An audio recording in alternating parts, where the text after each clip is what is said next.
Okay, back to Ravi Shankar. He was a tremendously influential musician.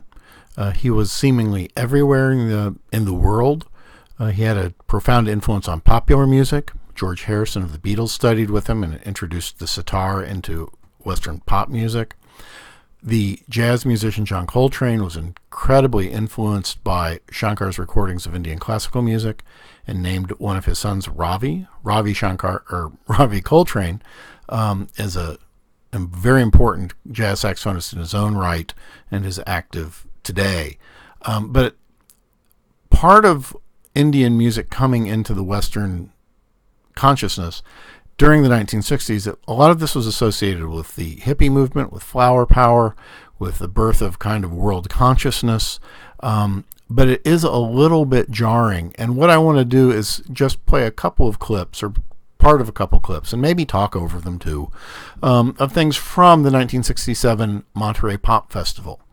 Now, by pop, they really mean popular music. They don't mean light classical music or music that's good for you. They mean popular music. So I'm going to start with one of the popular groups, and that's Jefferson Airplane, which later became Jefferson Starship and then eventually became Starship.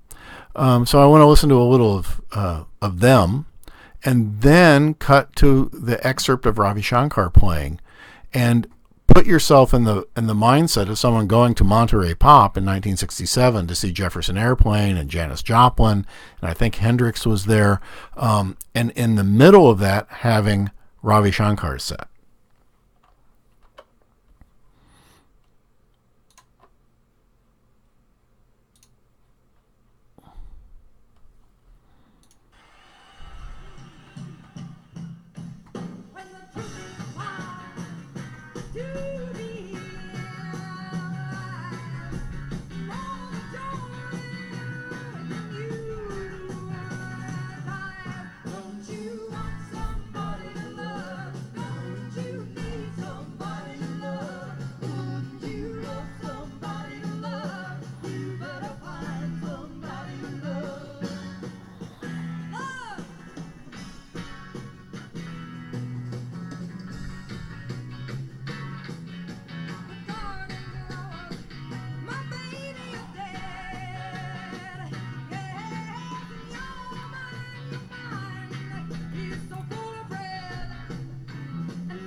So there's Jefferson Airplane, who always seem to have video projections behind them.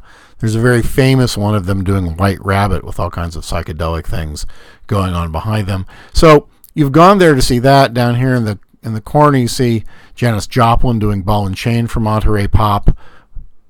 Might as well take a quick look at that while it's here.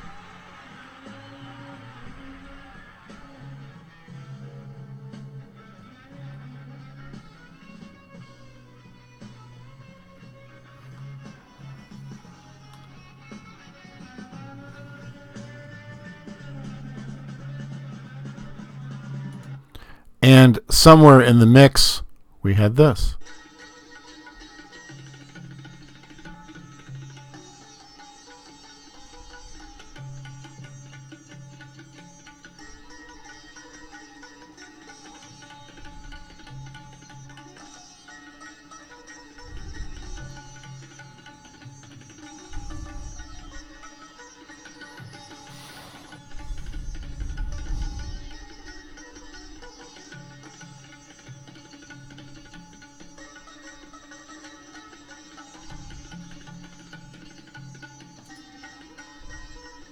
That's really a remarkably different piece of music. And remember that by the time he got there, even if Shankar was doing an abbreviated set, by the time you got to that level of virtuosic playing by him and drums, that piece had to be 10 or 15 minutes long at that point. Played to an audience of people who expected things to last 3 or 4 minutes, because that's how long a pop record lasted. So here's the links to George Harrison of the Beatles. There is a lot of that involved with that. Here are a couple of links to other groups in the jazz world, one called Shakti with the jazz guitarist John McLaughlin, which was connected with South Indian musicians. And then the other thing that happened were there were these, what we would now call world music groups, like the Paul Winter Consort in Oregon, which used Indian instruments combined with Western classical idioms and also with jazz and folk things.